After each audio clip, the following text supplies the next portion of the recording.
dizer, além de ser desapegado da matéria, eu tenho uma fotografia que eu não tive coragem ainda de publicar, que é eu sentado na cama dele. Mas eu vou publicar em breve no meu Instagram, para vocês verem a humildade da cama de Chico Xavier. Né? Como que ele dormia assim, no meio de livros, e ele não deixava ninguém arrumar aquele quarto. E ele dormia ali no meio daqueles livros, daqueles papéis. Era o mundinho dele, né?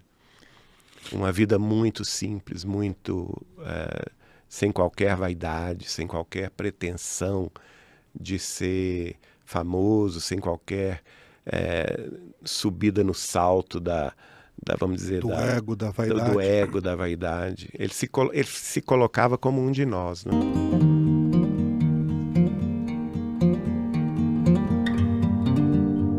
Eu recebi uma ou duas, mas mensagens específicas. Mas o médium que recebeu mais foi o Carlos Bacelli, também de Uberaba, seu grande amigo. Trabalhou com ele na psicografia mais de 25 anos consecutivos, não é? Na cidade de Uberaba.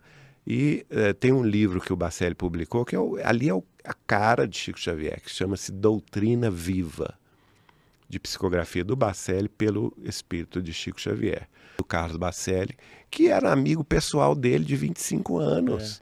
O cara é o maior biógrafo do Chico, por isso que eu falei que eu não sou o guardião somente eu. Tem outros. Lá em Uberaba, eu posso ser em Pedro Leopoldo, Belo Horizonte.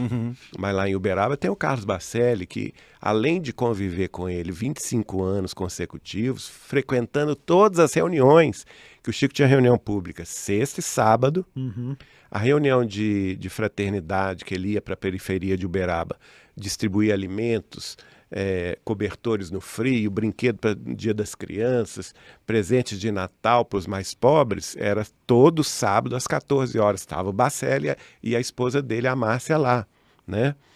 Eles tinham uma reunião privativa na casa do Chico Xavier toda semana, toda quarta-feira. E o Bacelli e a esposa, a Márcia, já publicaram mais de 30 livros biográficos contando a vida do Chico. E com detalhe, foi o próprio Chico que forneceu os documentos a eles, né, ao casal. Tão autêntico. Que é totalmente autêntico, baseado em fotografias, em documentos fornecidos pelo próprio Chico nessa quarta-feira. E os dois, o Bacelli começou a psicografar, inclusive, na presença do Chico, estimulado pelo Chico, lá em Uberaba, no grupo espírita da prece. Sentava-se o Chico na cabeceira, a Márcia Bacelli sentava aqui, o Bacelli sentava aqui. E psicografava junto. E eles publicaram juntos 10 livros conjuntamente da sua mediunidade. O Bacelli recebendo o irmão José e o Chico recebendo o Emmanuel. Quer dizer, uma pessoa que tem história, que tem todo tradição, né? Exatamente, uma tradição de amizade, de respeitabilidade. E hoje é quem continua esse trabalho, por exemplo, de recepção de mensagens consoladoras.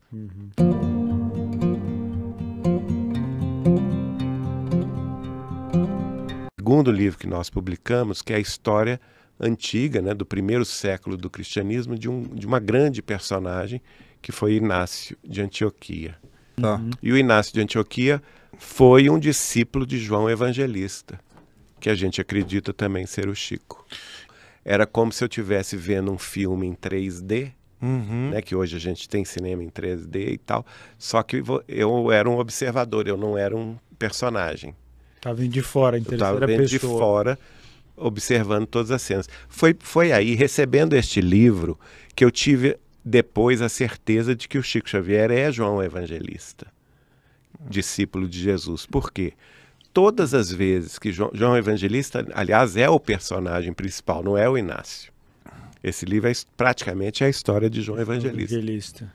E o Inácio é uma criança que ele acolhe muito cedo. João Evangelista acolhe o Inácio. E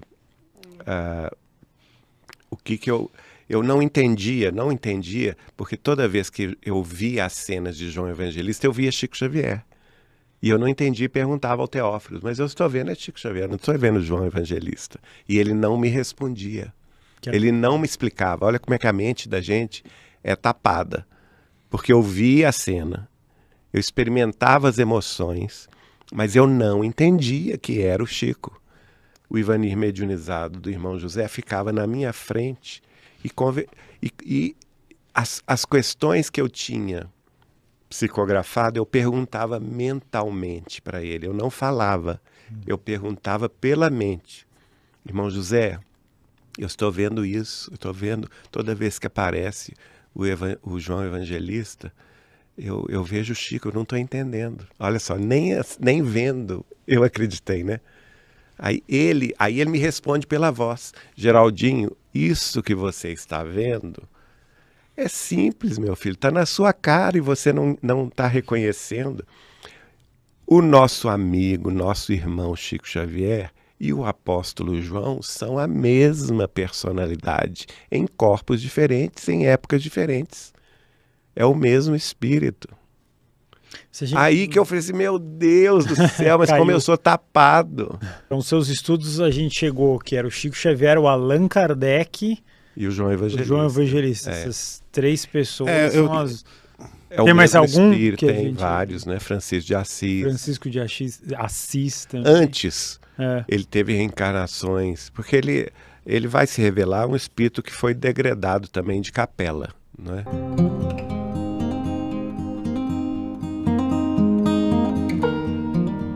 Na verdade, nós somos uma grande família, não é? Que não se restringe à Terra. É uma família de espíritos afins. Na minha concepção, o grande guia dessa família toda é Chico Xavier. Ele que, em nome do Cristo, ele que conviveu com Cristo, né? Como João Evangelista, que foi chamado pelo Cristo, ele era um pescador, ele e o irmão dele, Tiago, ali no Lago de Genezaré, para pregar a palavra. E, curiosamente, quando ele escreve o evangelho dele, no último capítulo, ele vai dizer assim, e isso aí tem o maior sinal do mundo para mim, porque ele diz assim, na conversa, ele estava conversando com Jesus materializado, Pedro se enciuma, chega perto, né? E pergunta, mestre, o que você está conversando com esse aí? Esse aí é o João Evangelista. Jesus dá uma repreensão a ele e fala assim, Pedro, que te importa a ti que eu quero que João fique até que eu volte? Segue-me tu. Então, Jesus mostra que as tarefas eram diferentes. Pedro tinha uma tarefa e a João ele estava dando uma tarefa, que ele ficasse na terra, né? E de fato ele ficou, está aí hoje conosco até hoje, que é o Chico.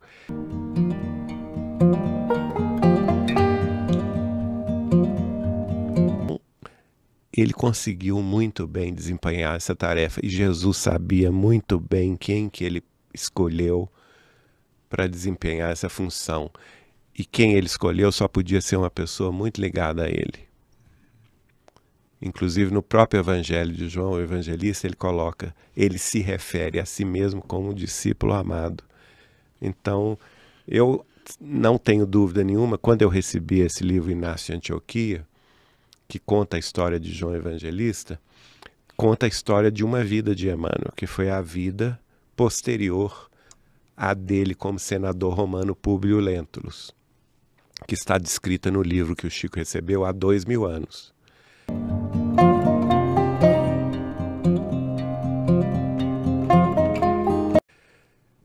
Logo em seguida, ele reencarna como um escravo grego, um escravo romano, de origem judaica, mas era escravo.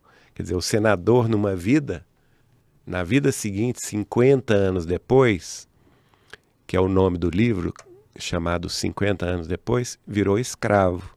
Então veja como que as posições sociais na Terra são passageiras e pueris. Não é? Quem está no topo hoje, amanhã está lá embaixo. E como escravo romano, ele chamava-se Nestório. E aqui nesse livro, Inácio de Antioquia conta o início da vida de Nestório, o nascimento de Nestório. E Nestório foi discípulo de Inácio de Antioquia e de João Evangelista.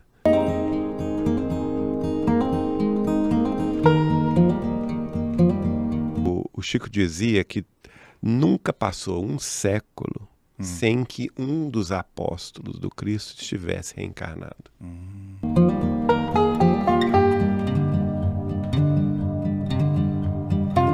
Lutero, Martinho Lutero, era a reencarnação de Paulo de Tarso.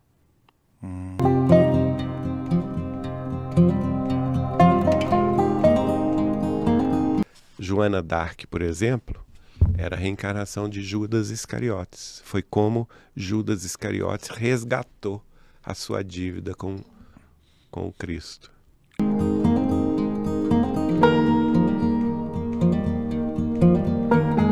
Um dos 12 está na Terra. Eu suspeito que Madre Teresa de Calcutá tenha sido Maria de Magdala, Maria Madalena. Mas é uma suspeição. Eu não tive essa informação do Chico. Deixar bem claro aqui.